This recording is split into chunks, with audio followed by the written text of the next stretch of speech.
they're worried. I mean, they've heard all the bad stories. So there's two things. They've heard all the bad stories. They think it's a terrible place to live. And they also think it's completely unaffordable. So they're the two things as well. So We've got some fresh new young talent doing some things that I know you haven't heard before. 1, 2, 3, listen. Welcome to Finances, your home for all things financial, investment, money and lifestyle. Hosted and curated by the very talented team of certified financial planners, Burke, Britton Financial Partners.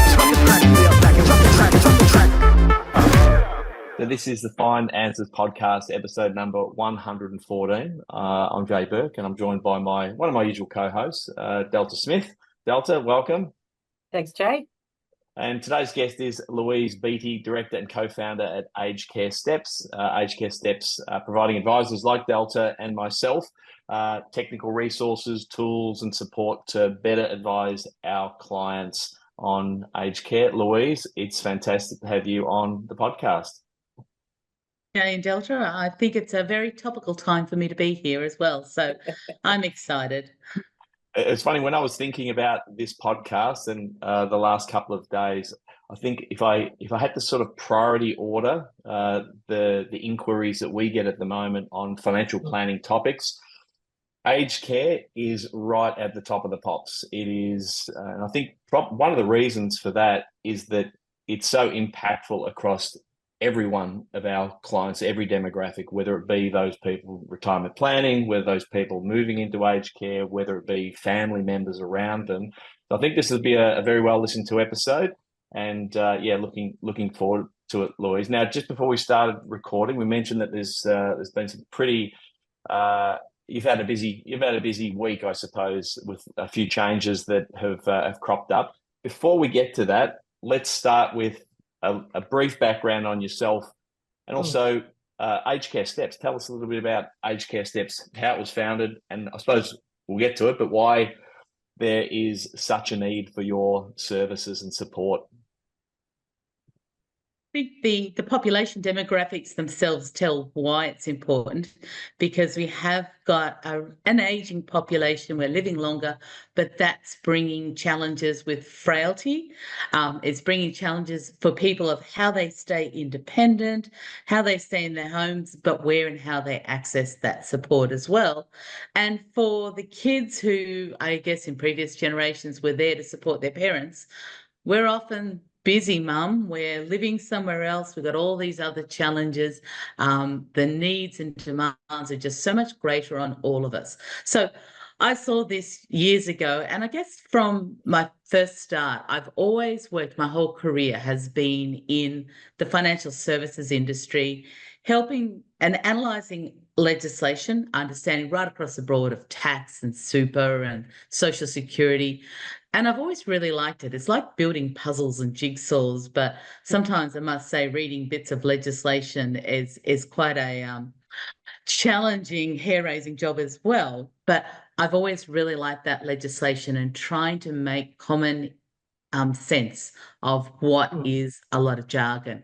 And I think when I very, very first started, so I've worked with financial planners all my life, but when I first started, it was a consumer organisation I worked for.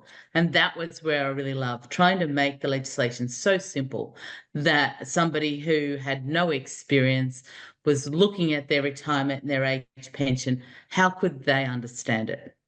And so I think I just sort of fell into this area a little bit by chance, by design.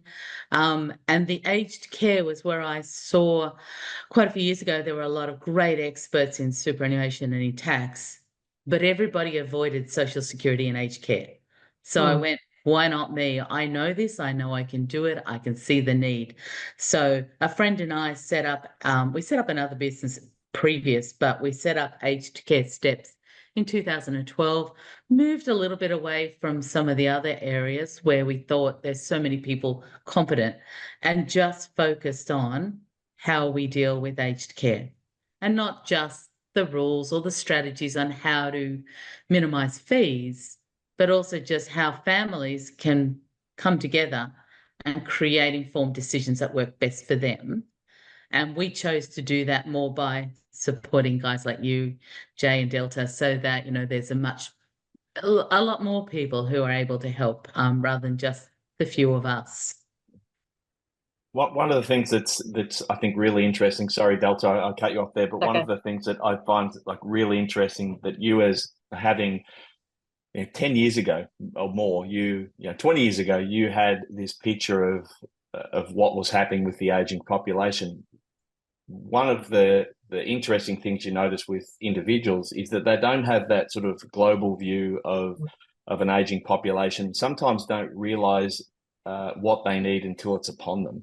And I think that has been a bit of an awakening for a lot of people with an aging population. And I think some of the statistics that I've heard and that we're seeing now in reality with some of our inquiries are staggering. I'm sure we'll get to some of the statistics, but some of the statistics on the amount of people moving into aged care are just phenomenal. So I think bringing awareness to this topic, and not only technical awareness and understanding, but sort of planting the seed for people at whatever age in their retirement phase they are to start consider it, I think is super important. Delta, I cut you off. No. So I just wanted to touch on a point that you made there, Louise, that was just in relation to even understanding the fact that there's an interaction between social security and aged care, and that in fact they are different and assessed differently. So, that there are just so many parts, and it's so impactful to have people like you in our corner that are breaking down complex legislation and trying to have terms that are relatable for families, when ultimately they're all making emotional decisions at that point in time, aren't they? We're trying to give them that clarity. Yeah, thank you. I mean, and we love it as well, because what we find, I guess another reason why I love the aged care is because it is such pure financial planning. It's not about selling product. It's not about all those other things where sometimes financial planning gets a bad name. It's about purely strategy, listening to clients, finding a need that helps them, helping them understand it. And what we love is, I think, is the planners that we get to work with are ones who really are passionate in this area and want to help clients and gets great joy from seeing the complexity you can remove from families and what anxiety that removes as well. Because, so many of us, as some of your audience will be going through this for themselves, but so many of us are going through this with parents. And I know I myself, I still have both of my parents alive and in their 80s. My husband has both of his parents alive and in their 90s or close to their 90s. I still have 13 aunts and uncles still alive. The funeral directors don't make much money from our family. Not yet anyway. And so, it's something that as a family, we are really very conscious of and worried about as well. And when you're in the middle of it, even things that seem logical, I know myself, I know the rules, I know how it works, but when you're in the middle of it and you've got all those emotional family things and different views of siblings and old sibling rivalries or perceptions come out, it makes it so much harder without a purely objective person in the room, which is the financial planner or the other professional who's helping you articulate what's most important and what you're thinking and why. Sometimes that realigns things as well for you. Louise, obviously there's the great potential for complexity in this area, but maybe before we talk about some of the new legislative updates, maybe if just I first touch on it may be a softball question, but for those people out there sort of trying to define what aged care actually is. I know sometimes it could be considered a bit of a nebulous term or one that people don't quite know what it means. So from your perspective, when we talk aged care, what is aged care and what is aged care planning? What does it encompass? That's a great question, Jay. And I think it's really, really important because most people, when they hear aged care, they think nursing home. And then it's an immediate, not for me, not happening ever. But aged care really is much broader than that. It sits alongside our health system, but it is separate to that. So in its essence, when we're talking about aged care, what it's doing is acknowledging as we get older, we need to think about what our capacity is going to be, either from a physical capacity and mental capacity. So we're thinking about that, how that, because that will slow, even for the most active and healthy of us, that those two things are going to slow. That does mean that we can still access an independent, active, productive, quality life, or whatever it is we choose to do. But we might need some help and we might need some support. So in the essence, aged care is thinking about being aware of the potential for decline. It's about thinking about where I'm going to live. Is that my home with the kids in a retirement community, or do I need to move somewhere that's fully supported? So the where you live is really important. But then the practical and the realistic view of how will I live? So visualizing, for everyone who says, I'm staying in my home, this is where I am. You've got to think about how are you going to do that on a day-to-day basis? How do you get to and from your appointments? How do you get out of bed? How do you do your groceries? How do you prepare meals? Those sorts of things to go, is it realistic? Is your home environment set up to facilitate that? Do you have support networks around you to build that support? Do you need to bring in external services? Do you need to move? And so your aged care planning is thinking about all of those aspects and then making sure you've had the conversations with the people that you think is going to be the supports or be there to articulate why and how and understand how it will work for the entire family. With all those challenges we talked about that everybody has in their lives. That's a great summation of aged care. It's great because that simple articulation of what it is, I think, is that primary piece that sits sort of in advance of then the technical component, which is when people actually seek advice. Let's backtrack a little bit or fast forward a little bit to the recent changes. So let's talk about that before we cover off on some of the stages of sort of retirement. What have been the big changes that happened? I know people are wanting to know about it. We'll get this podcast out nice and quick so people understand what those changes are and what the implications for them are.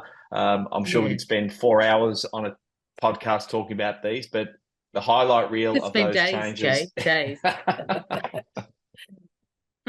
Yeah, look, before we rush, before we go into that, I think we probably should put into perspective, these changes have been coming for a long time. We've known about that there's needs for change, there's need for reforms for years. We had the last major change was back in 2014 when they completely rewrote the Aged Care Act, and that significantly changed the fee structure for anybody accessing home care or residential care. Since then, we've had endless numbers of reports and reviews, culminating in the Royal Commission into aged care, which didn't paint a great picture, but Royal Commissions often don't. Sometimes they're a little bit biased in the view they get. They just get the people who had the bad experiences, not the hundreds of thousands of people that had amazing experiences. But it did signify two things that are really happening in aged care. The demand is growing. The complex needs of people moving into aged care are increasing. So they've got much greater need for nursing support and more intensive day-to-day activities and things as well. And that the aged care sector itself was really struggling financially to meet the demand, to meet the expectations, to deliver really high quality with the revenue that they were getting, which is so locked down and regulated. So a lot of people needing more care, a lot greater levels of care, not enough funding into the system. We were heading for a disaster there. So there's been a number of things that successive governments have done over the last few years to try to set up the system better, regulate it better, control what's happening, have a better structure. And the last missing piece in that was what everybody is wanting to know, how much is it going to cost me? And that's the last bit about really trying to make sure that the providers are getting enough money, but limiting, to make sure they're not just setting their own prices. It's still very regulated in that regard. Make sure they've got enough money to stay in business, because if they don't stay in business, we've got a really big problem, because we won't access the care we want. And then what? So these changes, as I said, I think they took us out by surprise. We were expecting government and the coalition to drag their feet for a lot longer. And all of a sudden they got together. So the legislation's coming into Parliament has got bipartisan support. We honestly didn't think they were going to get there. We thought it would be an after the election thing, but they've got it into there. They have, but it was also a lot more extensive than we were thinking that they were going to do. It's very much in line, though, with the aged care task force that was in December that put together a report, and that had some great minds in that who understood the aged care system from all different viewpoints. The changes are very much in line with their recommendations and report. So we sort of knew what the government wanted to do. We just didn't think they would do it now or this extensive. So here we are with it, trying to sort through with what might change from 1 July 2025. And there's still an awful lot of detail to unravel. It's a huge bill. It was like something like 600 pages of legislation that we're wading our way through. Not all of that's about the finances, but it's all interconnected. So I've been having, a lot of sleepless nights. Might have also ruined my holiday that was coming up as well. But anyway, so there's a lot of detail still to come, because the legislation only ever gives you part of the story. It's then the rules and regulations and the practical implications. So there's a lot to learn about it as well. But in essence, what it's about is getting more funding into the aged care sector. It's also about, this is a very heavily subsidised sector by the government. I know everybody who accesses care is really upset by how much they have to pay. But let's put in perspective, the government, we as taxpayers, pay most of the cost. I was actually looking at your keynote. I didn't attend your keynote. Delta did at Self Managed Super Fund Association, but I was looking at some of the statistics you had there that like current government expenditure exceeds $33 billion currently, if I've got that right. Which is circa 1% of GDP, and the projections on that, what it will cost over the course of the next 40 years, is astronomical. Like we're talking, that doubling or more. Yeah, it is. And with the bubble of, we've got the baby boom population, which is a big bubble of older retirees about to get into this age group. And so it's just demand, and they're living longer. And let's face it, higher expectations than the previous generations, which is all great, but we need to have a system that's sustainable.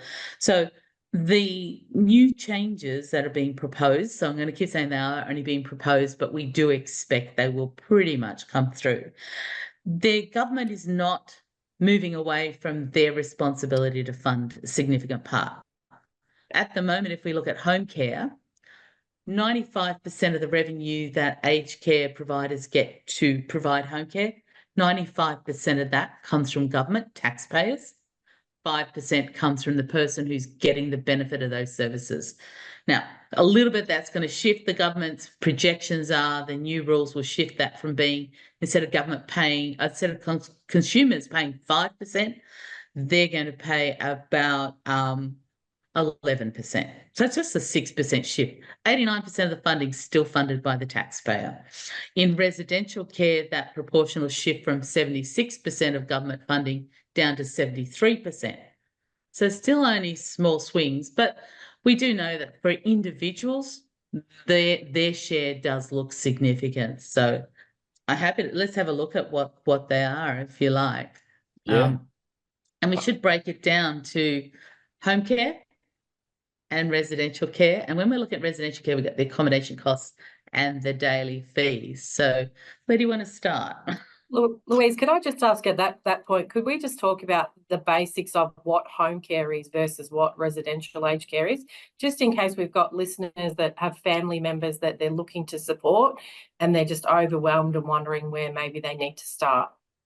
Yeah. So home care is a system where somebody and when we talk about home care, they might be still living in their own home, the home they've always lived in. They may have moved to a smaller home. They may be living with the kids.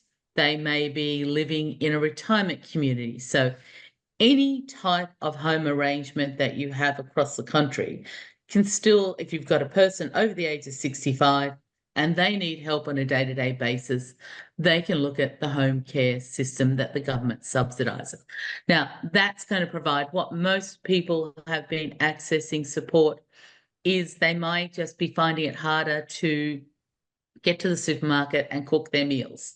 So they're looking for delivered meals and meal preparation services. They might be having more and more problems getting out of bed on their own or showering on their own.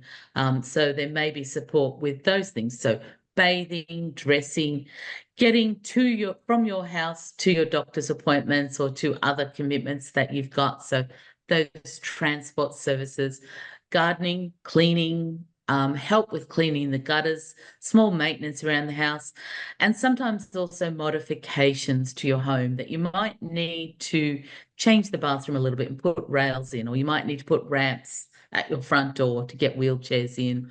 So those sorts of things. So all of those sorts of services, which are things that we were doing on our own, or things that we now need help with because of a health issue, that we can get external support in to take the burden off our husband or wife or our children or other people as well. So that's what a lot of it's about, is taking the burden off the rest of your family, the things that you're not quite capable of doing as well.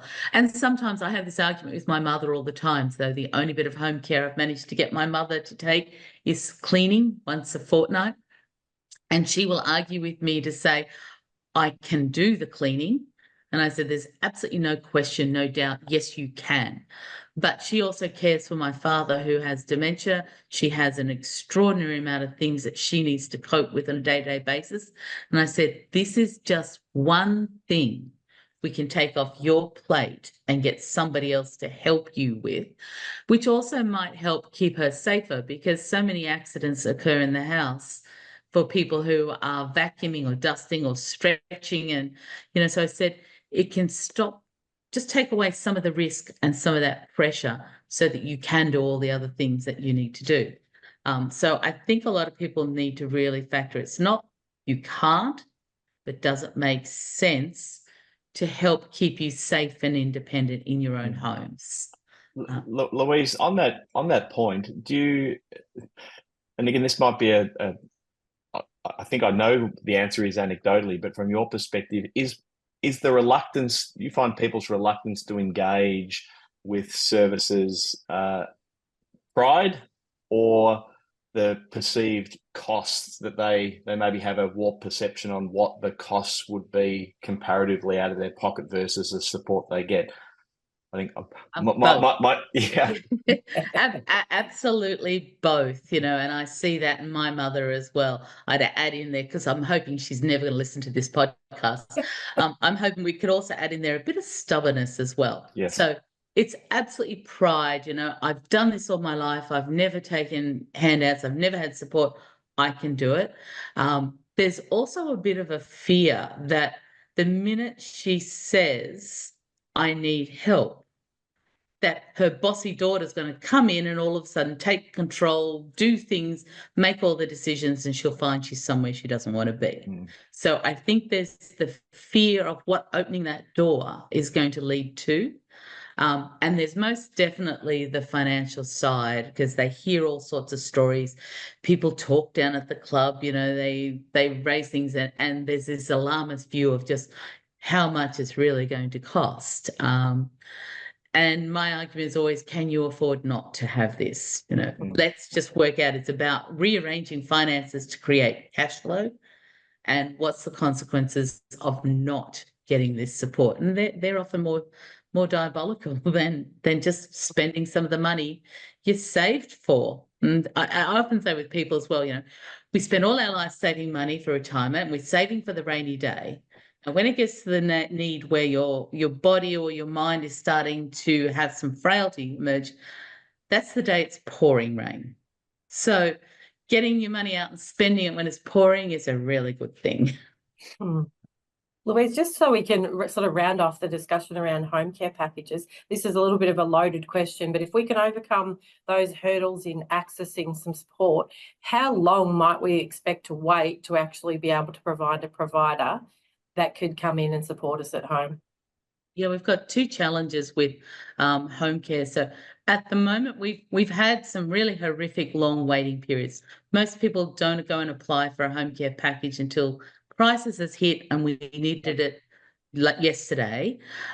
There's a bit of a process, because if you want to access the government subsidies, then you need to first of all go to My Aged Care, get approval. Then you need to wait for an assessor to come and do an assessment for you. So we could have several weeks just in that process to get the assessment. Once you've got an assessment done and they say, yes, here's what you're approved for. At the moment, there's one of 4 levels of packages, and that's going to go to 10 different levels to try to meet the needs better of people.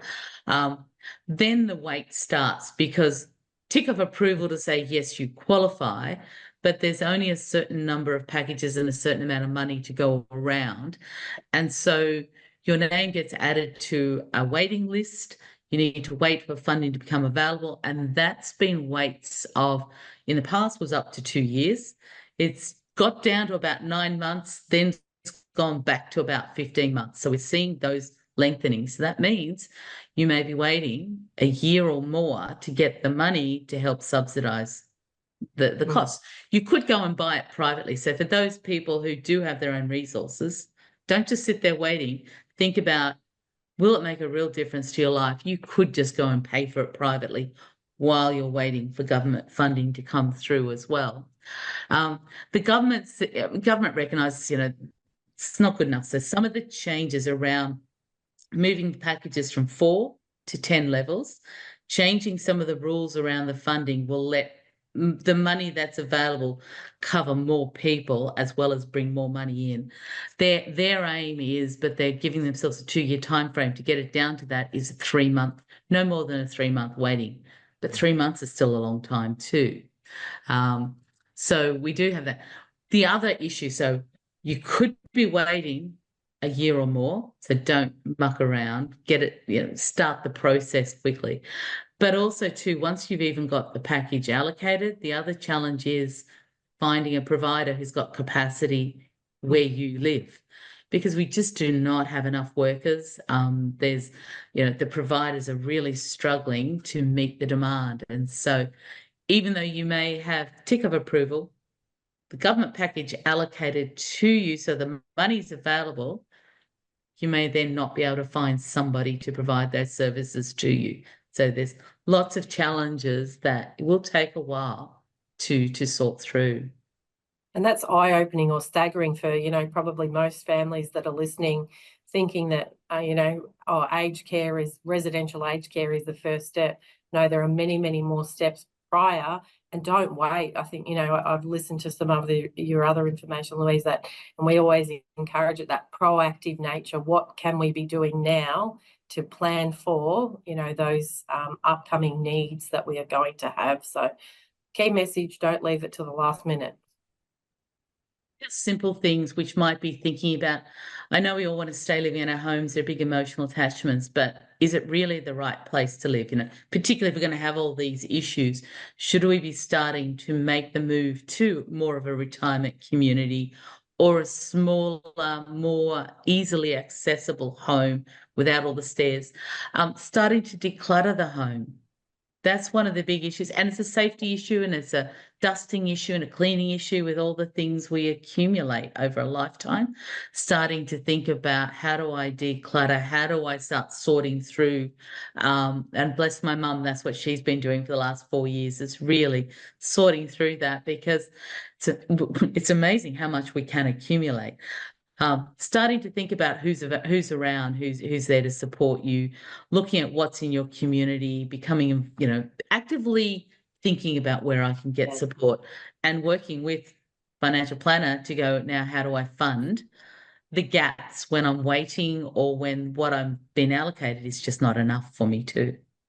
I love the way you think, Louise, around the practicalities of what someone has to do day to day in conjunction with the complexity and technical advice that they require. I think if the support and advice people receive is missing one of those, I think it really has the potential to miss the mark. I mean, as advisors, if we're clinical in our nature and don't understand those practicalities of people, the emotional component of people and the transition in their lives, I think it's certainly a missed opportunity, something that I know Delta and I and the team at Burke Britton are certainly passionate about. Now, we railroaded you, Louise. We took you off on a little bit of a tangent there. And this is the great thing about the podcast, and also talking to someone like yourself. We could talk about lots and lots of different topics, but I think we're about to jump into some of the changes.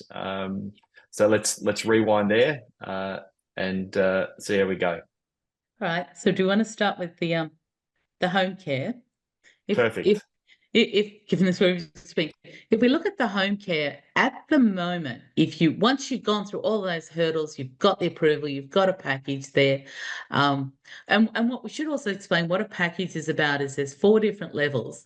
Those packages are all a budget level. It's not here's the services you're going to get. It's this is the amount of money you've got to spend towards your care needs, and then you get to choose what services you want and need up to the dollar value in your package. If that doesn't go far enough, then you might need to start to fund a little bit extra, or you might need to start to then tap into who's in my network of friends and family to help me. At the moment, the highest package, I think, is up to around about $68,000 worth of funding, which may seem like a lot of money, but you probably are going to lose 20-30% of that in administration fees. And then the rest, once you look at it on an hourly rate, and that is really only going to provide you with about 2, maybe 3 hours a day of care services. So somebody who's very, very high level needs, you can see that is still going to mean there's a bit of services that are paid and subsidised very heavily by government, but we're still going to need other resources in there. Now, once you've got your different package level, there's a set fee. Everybody pays, it depends on which package level you've got. But, and I'm going to round figures just because it's a lot easier than the specifics, but everybody is supposed to pay around $13. There's a base fee of about $13 a day for every day of the year for your package. Although, interestingly, very few people pay that because most of the aged care providers as a marketing tool. So we won't charge that. It's not compulsory. It does mean, though, you've got less money in your package. So, but a lot of them don't do that.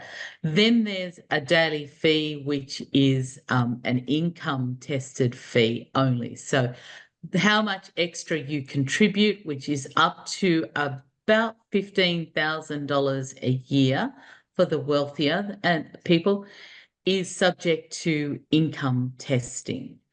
So again, as I said, not a lot of people. I think I was listening to a webinar the day from the government. They're saying there is only, of all the people who get a home care package, only about 14% of them are paying any fees at all for the home care package. Everybody else is fully subsidised. Now, the new system that they're proposing to bring into play will change because instead of having 4 packages, we'll have 10 packages. Just means a greater way of allocating the money across to people. They're simplifying the means testing a little bit. They're moving away from there won't be a set daily fee that's payable. What they'll do is you'll still have a budget allocated to you. And then you work with the aged care provider to have your services. Every time after they deliver, they have to deliver the services to you. Then they add up how much it is, and at the end of the month, we expect they'll do this monthly, they look at the services that you've received and say, here's how much was spent for you. This is how much you need to pay. So after the services are delivered, you'll be charged for ones you chose. Now, there will be the services are also being categorized. I know it's really complicated, so I'm trying to keep it as simple as I can. But what they'll do is the services that you choose will be grouped into three things. So first of all is any services that are clinical care. So that's nursing care, the allied health things like physiotherapy and those sorts of services. If you use your package to pay for those services in your home, you won't have to contribute anything. So the provider will deliver them. They'll say, here's how much we spent on those services this month, and that will all come out of your package. You won't need to contribute anything. If you are if you then look at the next level of services, which is things that are allowed to help with independence. So that's services which you choose to use your money to help you have a shower, get dressed, your transport going to and from meetings and appointments and those sorts of activities. And those will be what they call independence levels. There will be a percentage that you'll need to pay of the cost. So whatever, if it costs you, say, $100 for those, you will pay somewhere between 5%. I'm just trying to think of the numbers that they had. It's 5% and 50% of the cost will be paid by the by you, depending on where you are. So if you're a full-age pensioner, you'll only pay 5% of the cost. So if it costs $100, you'll put in $5, government will put in $95. If you're a part pensioner or you have the Commonwealth Seniors Health Card, you'll pay somewhere between 5 and 50% of that cost, depending on where you are in that scale, and that will be means tested just using the Centrelink age pension means testing. So whatever they calculate for your age pension will just go across to work out, is your contribution $5, $10, or out to $50 for those services. If you're a self-funded retiree, you'll pay half the cost. So you'll pay 50%. So if you use $100 of your budget to pay for transport services, $50 are paid by the government, $50 is paid by you. Then you have the last category, which is probably the most popular category of everyday living expenses. So they're the things that you need help with: cleaning or meal delivery, gardening, maintenance around the home. Again, the same thing, that every time the provider provides a service, they work out what the costs of that was, and they would tell you the schedule of all those costs right up front. Then full pensioners will pay 17.5% of the cost. Self-funded retirees pay 80% of that cost.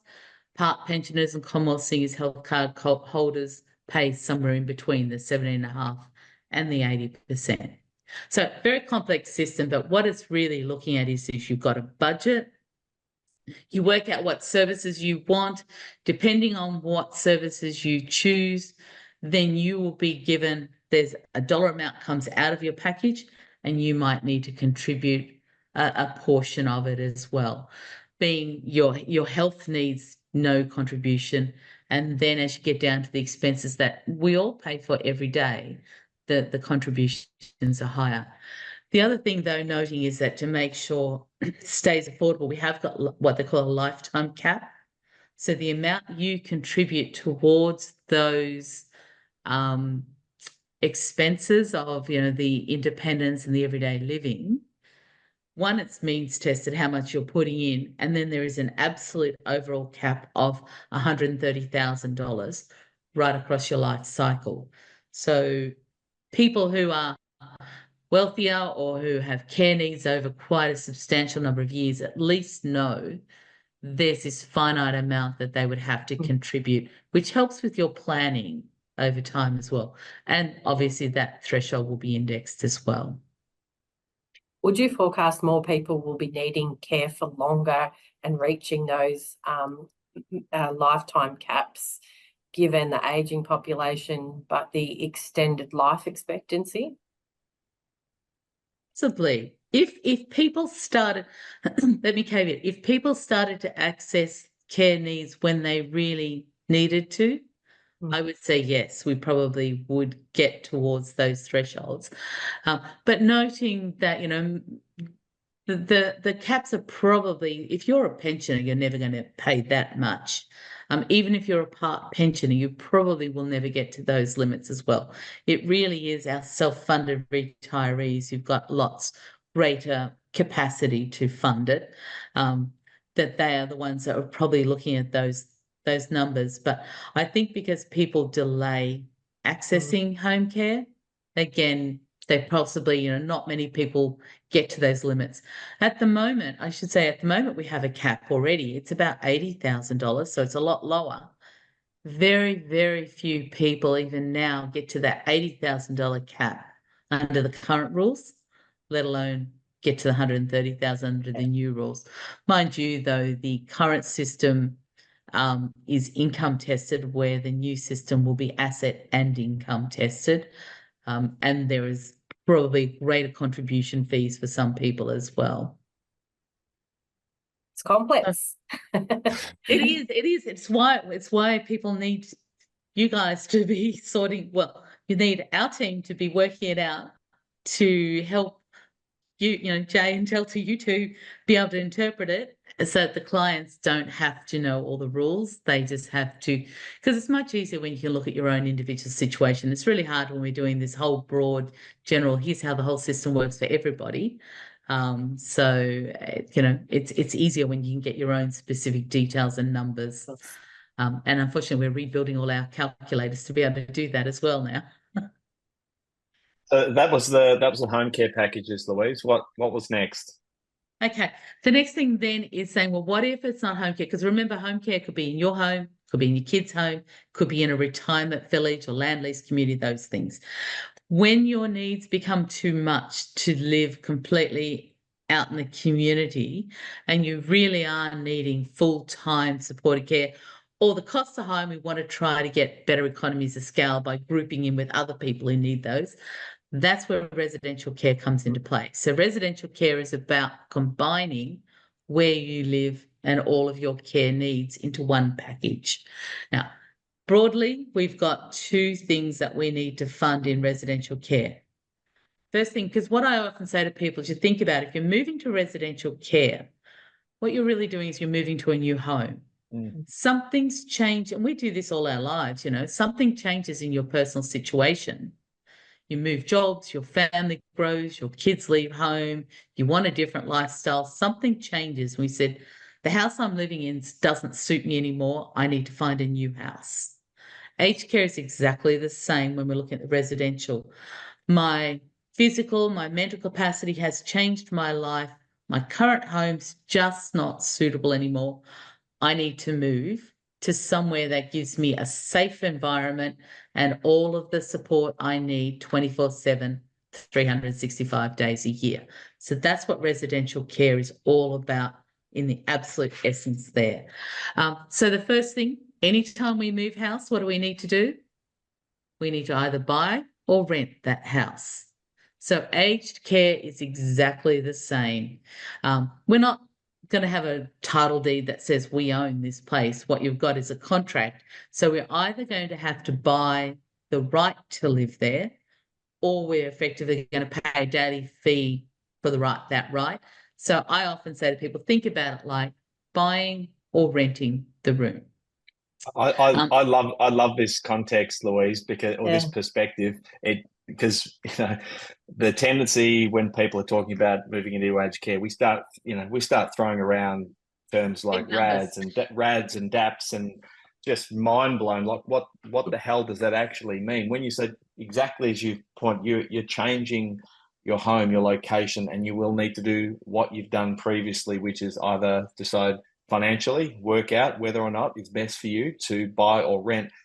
That analogy, it's not really an analogy, it's exactly what they're doing. But that perspective, I think, is invaluable for a lot of people out there that are just absolutely bamboozled by the concept of aged care funding. So, I've heard you say that a couple of times on a couple of podcasts and keynotes, and I think it's worth repeating because it's just a brilliant perspective shift for anyone thinking about moving into aged care. Yeah.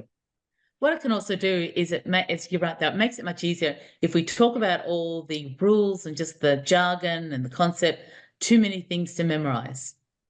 So we talk about, well, okay, we're moving homes. You buy the room, you rent the room. We already understand that. Now it's just what are the fundamentals of it as well. Now, people get really scared when we talk about let's talk about the costs of the rooms. They get really scared when they see those numbers because the cost of the room is anywhere up to a bit over $3 million. You know, you might pay 300,000, you might pay 500,000, you might pay 1.2 million, you could pay anywhere up to 3 million. And people go, they're huge numbers. And they go, why such variation? Again, remember, we're just buying a new home.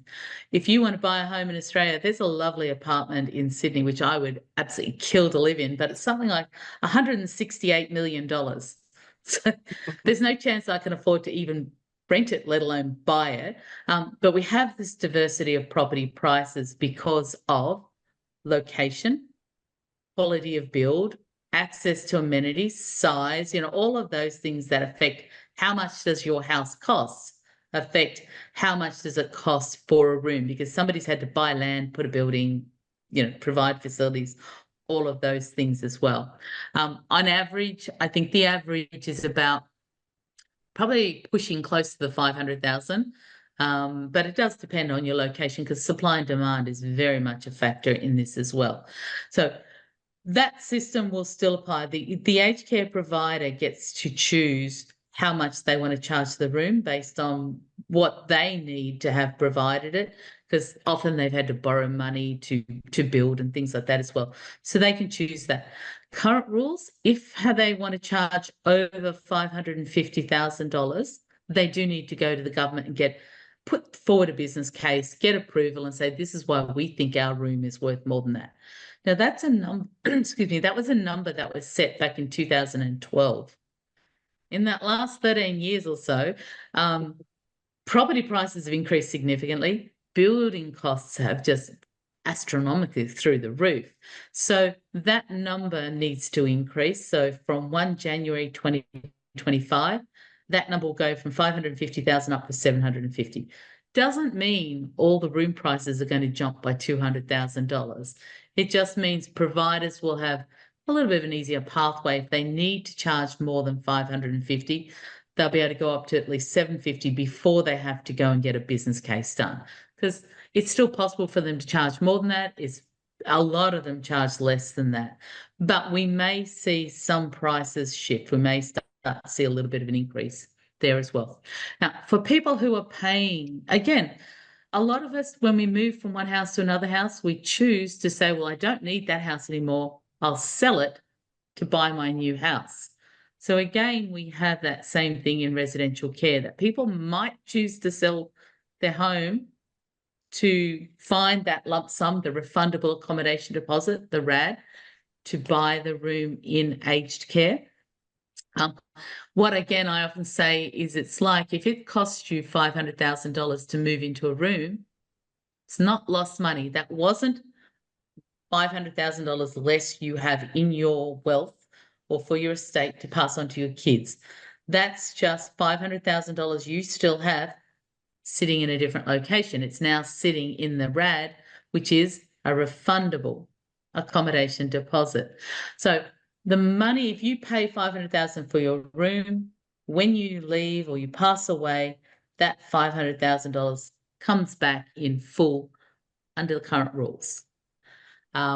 So that comes back and forth. Unless, of course, sometimes we find people might choose the other ongoing fees that they've got to have that deducted from that money instead of out of their bank account.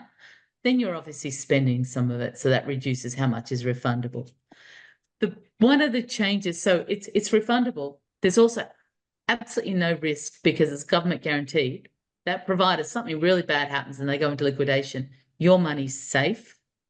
And the other thing a lot of people really like is it's asset test exempt for Centrelink. It is still the one strategy we've got. We can have a whole lot of money that's just, apart from your own home, exempt for Centrelink and help you get a better age pension. So, you know, it doesn't earn you interest while it sits there, but it might help you get a better age pension and it gives you somewhere safe to live. So there's two big values in that as well. So you choose what the price, you choose where you want to live. They tell you what the price is, and then you decide, do you want to hand over that much money to buy the right to live there, Or do you say, I won't do that, I'll pay you the rent instead? And that's at an 8.38% interest rate. So that can be quite high to do that. Big change that will happen. So anybody who is moving into aged care before 1 July 2025, those rules are still intact. You know, pay a lump sum, fully refundable, or choose to turn that into a daily fee, which again is a little bit like having an interest-only loan to the provider. If you say to the provider, I'll take this room, I agree to the $500,000, but I won't give you that money now. What I'll do is I'll just pay you the daily fee. It's like you owe them $500,000. You look at what's the current interest rate. It's a fixed rate for you currently. Well, from 1 October, it's going up to 8.38%. So you're paying interest at the 8.38% on what you owe them, that $500,000. Okay. If you go into aged care before 1 July 2025, those rules are still going to stay.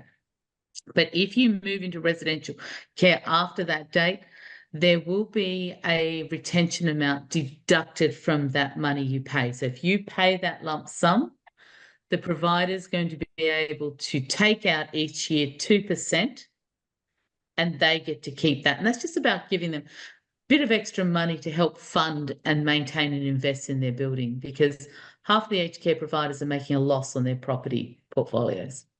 It's not really sustainable. We wouldn't put our money into property if we kept losing money every year. So nor would aged care providers. So we need to make that sustainable. So every year, whatever your lump sum is that you pay them, they'll be able to take 2% of that, but only for the first 5 years. So it just means, if you gave them $500,000, you're going to get at least $450,000 of that back. You're only going to potentially lose up to 10%, depending on how long you stayed there. If you're only there for a year, you lose 2%, and so on. The rent is going to change. The rent side will also change as well, whereas now it's a fixed amount just based on those pricing. That will change, and it's going to index over time, the same as rents do in any investment property. Go in and say, what's my rent today? And then it increases over time. So that will happen as well. So the cost of accommodation, there will be a bit more of an impost there for people. So again, making really good financial decisions to go, what are all my resources I've got? And how do I use those resources to fund where I need to live now? And looking at, does that mean keeping my home and renting it, or does it mean selling my home, or whatever else we might need to do? It's important. But that's the biggest fundamental change with the accommodation costs, the fact that prices may start to increase a bit, and you may not get you may lose up to 10% of what you pay as a lump sum, and the rents are going to be indexing ones over time if that's the option that you choose. It reminds me a little bit about a lot about the conversation on early preparation, even in the sort of home care packages. One of the thing that we continue to encourage all of our clients is it's a lot of the numbers around affordability and costing and options. They're things that can be done well and truly in advance. Like you've got the opportunity to actually understand these numbers well and truly before we've got to make a decision. I heard one of the podcasts that you've done, maybe it was a couple of years ago, Louise, talking about, family members, at the hospital, in the cafe, making financial decisions for mum and dad, which, you're really setting yourself up for, error, failure, or something to go awry by not doing that positive and early preparation. So again, I know that we've probably laboured that point. Delta and I and the team will continue to labour that point, and hopefully everyone listening to this podcast takes that on board. But I think it cannot be emphasised enough, the importance of actually understanding the costs and the implications, because there are many, and the complexities of this environment lend itself to people making bad choices, bad decisions that unfortunately then come back to burn them later on. Yeah. We do talk a lot about the the decisions made in hospital cafeterias and car parks, and they're not good decisions because you're not thinking rationally when that crisis hits. You're not thinking rationally, and you also do not have time to investigate all the options as well. That's why we've got to do it beforehand. And we talk a lot, you've probably heard listening to some of my sessions, we talk a lot about the decisions that are made by families when their crisis hits are driven by 3 Gs of aged care. We talk about it. So we trademarked that phrase. We thought it was really good. Grief, guilt, and greed. And they're all natural human emotions. Some are good, some are bad. But they all surface. All 3 of them surface when families are getting together to make decisions for a parent, and particularly when it's in a rushed, heightened anxiety frame as well, which is why talking to planners, thinking ahead at all stages of your retirement, what's important to me, what are my options, what do they know is important to me. I've had these conversations with my parents as well. They're not easy conversations, though, let me tell you. They're definitely not. Now, I've got a few rapid fire questions for you, Louise. They don't need to be rapid fire answers. You can answer them however you like. But before we get there, was there anything else in the legislative changes that you wanted to touch on before we jump onto those? I think we really should just have a very quick look at the everyday living expenses in residential care as well. And I can do that really quickly for you. Yeah, let's do it. We talked about that. You've got the cost of the room. Then you've got to go, okay, now I've got all the other expenses, who's paying for food, who's paying for electricity, who's paying for all the staff that are there day to day to help you out as well. At the moment, residents, everybody pays just under $64 a day. And then if they've got financial capacity, they could be contributing, say, another $35,000 a year. So everybody pays somewhere between about $25,000, and I'm really rough guessing on this, somewhere between about $25,000 and about $55,000, $60,000 a year for all of those services that you get. Under the new rules, they're separating out, a bit like we talked about with the home care, they're separating out, you've covered the accommodation, that's a negotiation with the provider.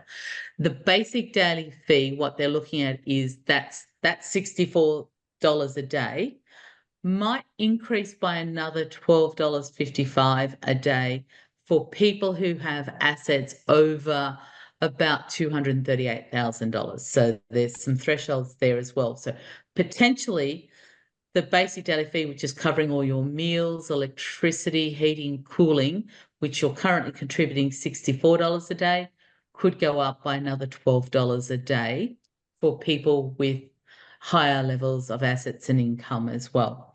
Then, in addition to that, the means tested fee, which people could be paying on average, it could be paying up to on average about $95 a day. That might be increasing up to about $101 a day. But again, it is means tested. So the costs are potentially for the care increasing by about $22 a day, but subject to your financial capacity.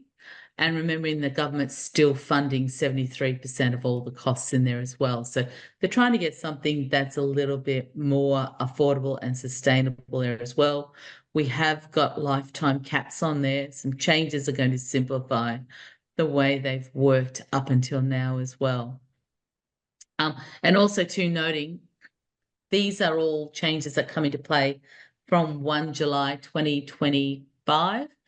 They've got in the legislation this no detriment rule, which means if you're in residential care before that date, so before July next year, you won't pay any more than you would have under the current rules. So they're not going to be disadvantaged by these changes going up as well.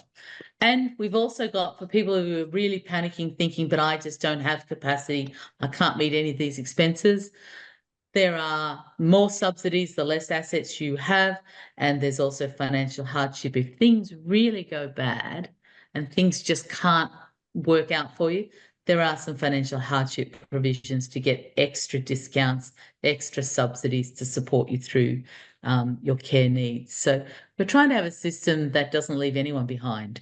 It doesn't matter who you are, you should have access, and there should be some uniform access with the government still paying for the health costs, but we as individuals contributing towards some of those daily costs of food, electricity, those sorts of things that we do all of our life, no matter where we live.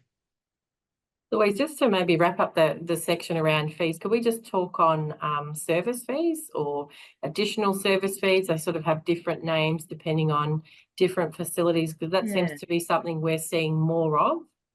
Potentially that's, regional based. In Geelong, we have a lot of facilities, just something that comes up quite frequently in my discussions with clients and families.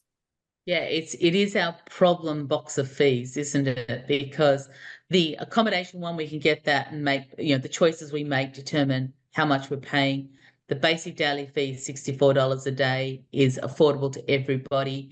The care costs are means tested, so that means, helps make it affordable as well. But that last box of fees, which is all about additional services, and those additional services might be the provider saying, I can give you better quality, better quality of sheets, bed linen, choices of meals, extra things like a glass of wine or a glass of beer with your meal. So there might be things that are extra, that are little luxuries for you. They might be things that are better quality because you like something a little bit nicer. It may be giving you broader choices, so choice of meals rather than just what they're serving that day. So those sorts of things come at an extra cost, and we're seeing providers packaging them up and making them compulsory. So whether you want to access those or not, they're basically saying as part of living here, this is the standard of living we provide to everybody, and this is what you will need to pay on a day-to-day basis. And those costs can sometimes be really difficult to fund. We're seeing on average like between about $20 a day and $60 a day extra. And that makes it difficult as well. We're still trying to understand in the new system how that will work. I think it's still going to be in there because what they talk about is that there will be the opportunity for you to enter into a higher living agreement with your care provider. So providers will still be able to say, what standard? Are we a base level aged care facility or are we a high-end luxury facility? And again, if you want to live here, this is what our day-to-day fee is. So we think that system is still going to stay, which will mean it means people will need to shop around and understand. It'll just be a little bit more obvious and entrenched in legislation as well. But it will mean that people will need to shop around and they will need to work out what the different price points are for the different providers, the same as we do with the room costs. You need to do that more with the day-to-day living costs. And then it's about really working out how can I afford that? And that's making some decisions to rearrange your finances, your assets. And remember, this is a day when it is absolutely bucketing with rain, spending some of that wealth you've accumulated to not only get quality of care, but quality of lifestyle as much as possible in those later stages as well. We all want that as well.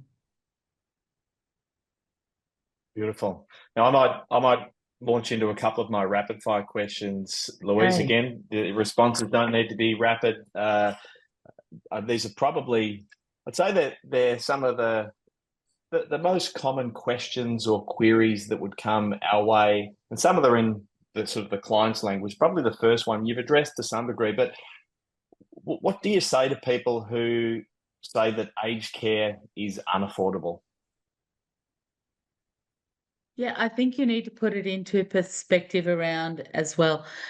It is expensive. So there is no doubt about that, which is why the government, so we as taxpayers are contributing about 76% of the costs of residential care and 95% of home care.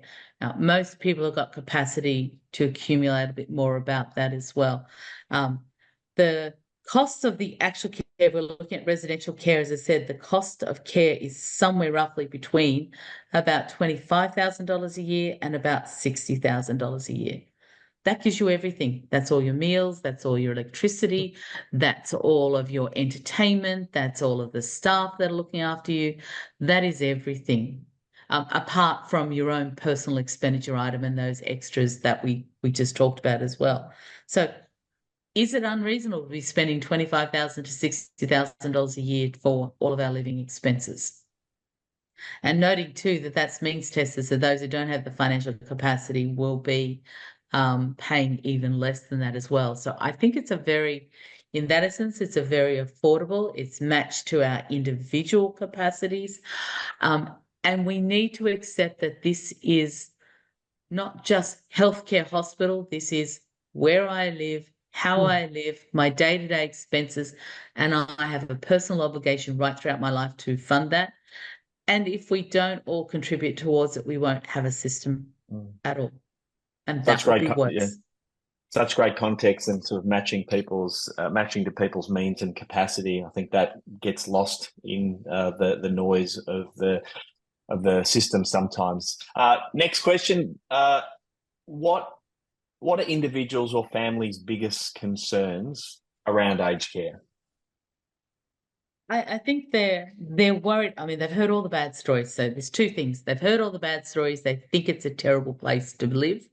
And they also think it's completely unaffordable. So they're the two things as well. So I think in the first instance, so yes, the Royal Commission brought out a lot of terrible stories and the news is always reporting terrible stories, but it doesn't tell you the stories of the 200,000 people who woke up this morning, had a lovely, the staff were really friendly. They had a good day and nothing bad happened. We don't hear those stories.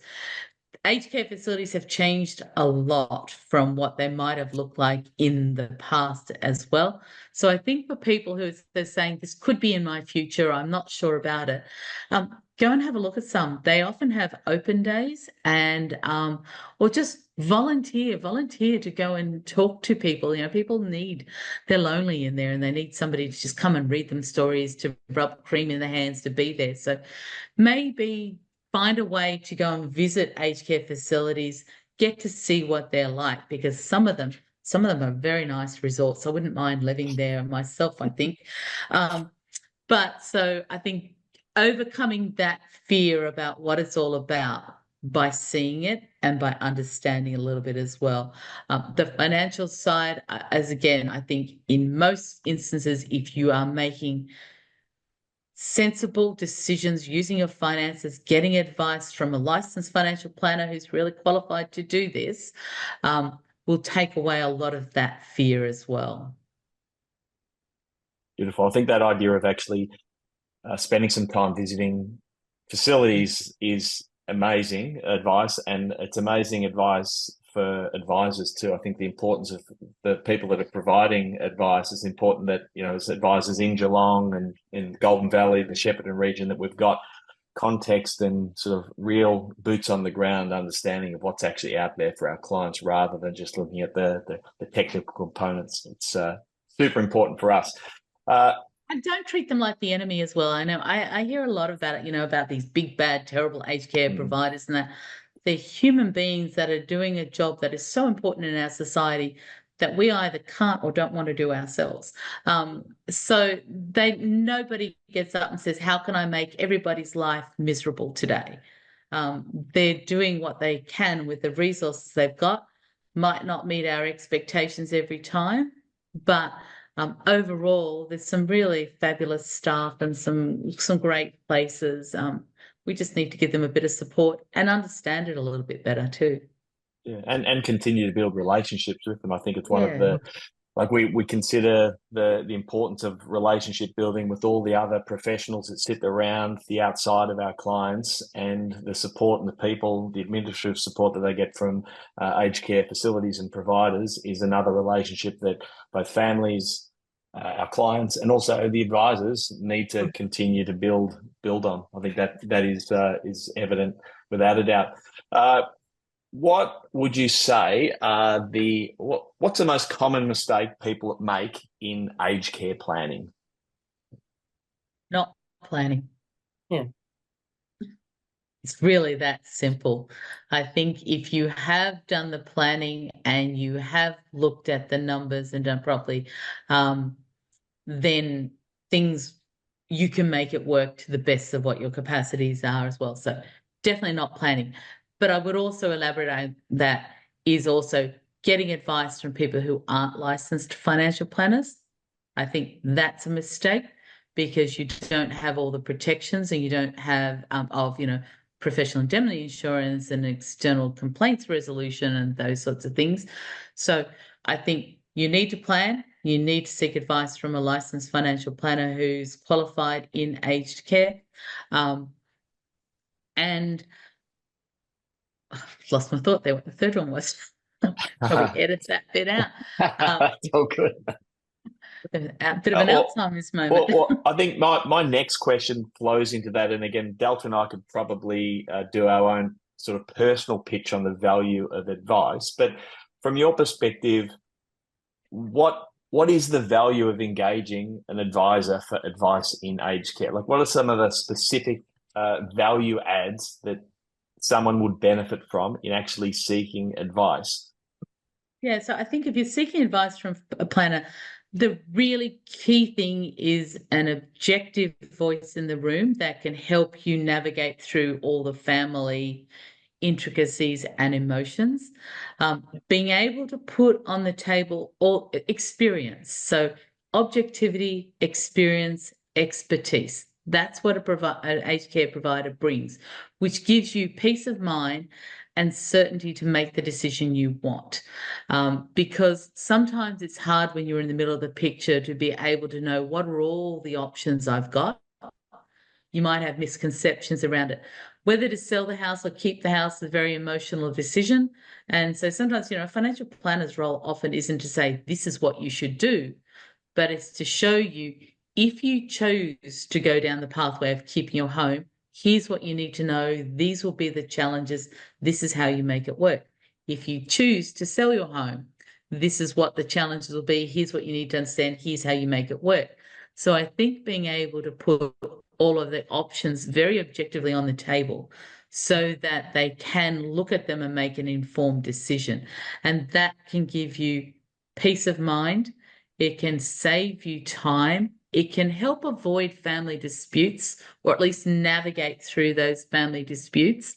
I often use an analogy as well of saying, families that try to work out what all the answers for aged care and how to fund it and what to do with the house, what to do with those assets without getting that advice is like trying to build a jigsaw puzzle without the lid of the box with your brothers and sisters.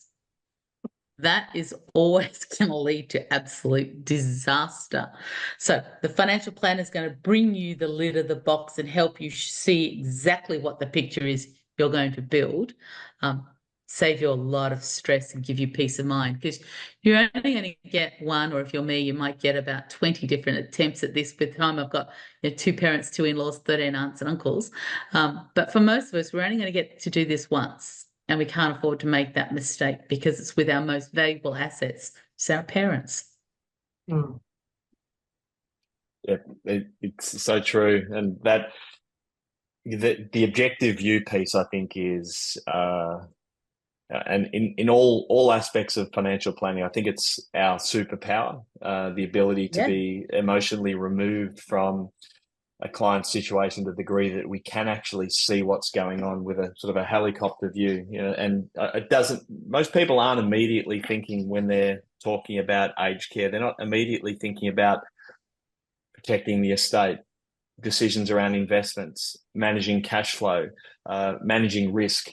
But all of those things have such a pivotal impact, not only now, but forward-looking on the family and the interactions, both financially and on a personal basis. So, again, we're sort of tooting our own horn in that respect. But again, that's what we do. We're here to provide advice at the coalface for our clients with the support of people like yourself, Louise, who can actually give us direction and make the complex simple, which is something we value greatly. It's true. And it is going to cost some money to get that advice. So I think people need to recognize it is going to cost money to get that advice, but it is a small investment into the future of that family as a whole as well, to make sure you can absolutely get the care that mum or dad need, that they can afford it, that they're still looking at ways of protecting the estate and passing that on. And also, too, what every parent probably hopes is that beyond their passing, their kids are still going to want to get together over Christmas and family events and have a good time. You see in aged care and estate planning, so many families absolutely splinter. So having that objective advice and a bit better understanding may help navigate through that. You guys aren't miracle workers. You're not going to solve every family problem, but it can help. And also too, for an older client, for a lot of your older clients as well, starting those conversations with you well before they need any help as well gives them a safe place to be thinking about all of that and to think about what they can do with their finances, and to do that before they have to go and have those chats with their bossy kids. And bringing their kids with them, maybe once they've worked with you to get a plan and a sense of what's important to them and what their plans are and what they hope and their wishes, maybe to bring the kids into those conversations as well, because at some point they will need to make the decisions, and having some insights into those early planning conversations, invaluable. And Louise, I know you've done a lot of work in this space where we talk about the 3 phases of retirement. And I think that's where, we as advisors are really well positioned for our clients sort of foresee, we can sort of see you slowing down a bit. You're not as active as you once were when we had conversations previously. So I'm not sure if you want to talk a little bit about the 3 different phases, because I think it's a really good way for people to sort of forecast and be proactive and plan around what that next phase might involve for them. Yeah. People often ask me, the question I get asked a lot is, what age should I start planning for aged care? And my answer is all ages, absolutely all ages. All planners will say, what age client should I start talking? And again, I go, every client, just absolutely everybody, because when we're thinking about, as a pre-retiree, you're thinking about your retirement, we're all thinking that first fun bucket list years of all the things we're going to do and how exciting that's going to be, the money we're going to need to spend on it. And then we sort of think, I don't know about that end bit. Most people think about the fun things they want to do in their life and plan for death. And so plan for the transition to their families. But what we say is that, I don't know for myself, I don't know what life's going to hold, but I know I'm here now. I've got plans for all the things I want to enjoy. I know at some stage I'm going to pass away, so I've planned for that as well. But we should say that in between that, there will be a period of frailty. So we are all going to experience that. If we're lucky, that will be very short, but it could be weeks, months, could be years for some of us. So why do we want to leave somewhere where we're still alive and still want quality completely to chance? So we need to think about just planning for those active years of your retirement, all the fun things and what we're going to spend. Then we're going to move into what we call the quiet years, where we might say, look, I've done my travel. I just don't want to go out as much, or I'm slowing down, or it's a little bit more difficult for me to get out. And that's probably our home care years in a lot of regards, things that can help us still get out and still be active and still have quality life, or just, that we're needing a little bit more help around with. And then we move into the frailty period, where we really need a comprehensive package of support services, either still in our home or in that residential environment as well. We need to start thinking about all of those. We need to identify what are the trigger points to say, is now the time we should start shifting and setting up your network, or activating the network that we've set up around you to deal with this next stage as well. So we need to be thinking about that. And they're hard conversations, and I agree. We often talk with financial planners about being aware of changes in your clients, and being brave enough to raise that conversation. It's not about saying to somebody, you're looking very frail, but it's about saying, are we moving into that next stage? What do we need to do to make sure you're safe and living the best life you can, given the cards we've got at that point in time as well? I think younger clients as well should also be thinking about this. As said, myself, I'm not in retirement yet, although I'm thinking about it, but I'm not there. But I still think about aged care a lot. I have conversations with all my friends, my colleagues, my family, people I meet, my age group, all the time about aged care, because we're also thinking about parents. My husband wants to travel and go overseas for months at a time, which I'm happy to do with him, but I keep saying, how do we do that when we've got all of these parents who are refusing to get any support set up around them as well? So thinking about what I can do with my life and my retirement will very much focus around them, because I do not want to leave them vulnerable. You'll see even younger kids. I had a conversation with a 35-year-old nephew, and it's not quite that old, and his wife. They were asking me some questions about financial planning, some things they were thinking about. But honestly, it just emerged into an aged care conversation, because what they were doing, what they were thinking was all hinging around parents as well. And she had a little bit older parents. So I went, hang on a minute, this is an aged care conversation, not a superannuation or a tax conversation that they were thinking.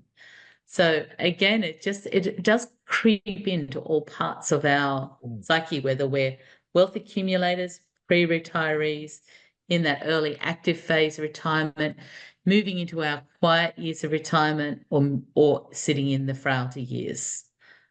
We need to think about this, because it's cash flow planning, it's family contingency, it's estate planning, there's tax, there's super. And that's what I said. I started off the podcast saying I loved it because it's financial planning in its pure essence, and it uses all of those skills, and it absolutely does. It's interesting you're talking about, from your perspective, from a financial planning perspective, some of the considerations that you have. One of the questions that I ask most of our guests is, what's the best piece of advice, financial, business, personal, that you've received and applied in your own life? Oh, that's it could be any of the above. Yeah, I'm trying to think about it. Probably, I'm not quite sure if it was the best piece of advice. I'd have to say probably the best piece of advice I probably had was when I was in about year 3 at school. And I was always a good student at school. I was a bit of a nerdy student, but I absolutely hated getting up and speaking in front of anybody. And I had this one day, my mum, I was talking to her just a couple of days ago, and she was telling me again this story. And I thought, yeah, probably was that, where I had to get up at school assembly and play an old lady in the play. And I was making myself absolutely ill. I did not want to get up and talk to anybody or stand in front of anyone and talk. And so she said, no, you're going to do it. Just look over their heads. Don't look at them, and you'll be fine. I got through it. And I think it sort of set me up as well, because public speaking and doing that has always made me really nervous. But I found it's such an important thing to be able to talk to people, to do it in a comfortable way. And it probably set up my whole career, because it's what I do all day, every day now, is public speaking and podcasts and training. So I think it was about believing in the skills that you do have that terrify you, and finding a way to be able to get beyond those, so that you can, add value to somebody else's day. Yeah, brilliant piece of advice. Yeah, those foundational experiences in just about everything we do. They do set us up, or positively or negatively. In this instance, it's held you in very good stead. Yes. Louise, we've covered a lot of ground today. It's been awesome having you on the podcast. I know we would love to have you back on for a future episode, maybe do a bit more of a technical deep dive into a couple of particular areas. But for now, is there any call to action that you might have to our listeners, our clients, anyone out there thinking about aged care, getting advice? What would you say to them? I'd say they really should do it.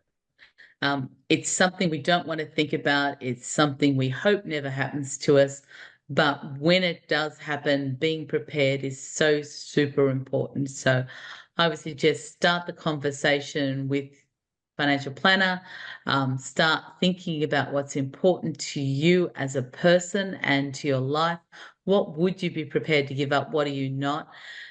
Get in place a plan, talk to your families, and don't be afraid of it, because we will have much better experiences. Aged care is something we should embrace, not resist. So I'd just say start the process now. Beautiful. Well, Louise, again, on behalf of the team at Burke, Britton, and all the advisors around Australia that you currently support with technical expertise, thank you. You're going to be very busy for however many years you've got until you decide to ultimately retire. But good luck with everything with Aged Care Steps and your team. Thanks again for your time on the podcast today. We really appreciate and value what you do.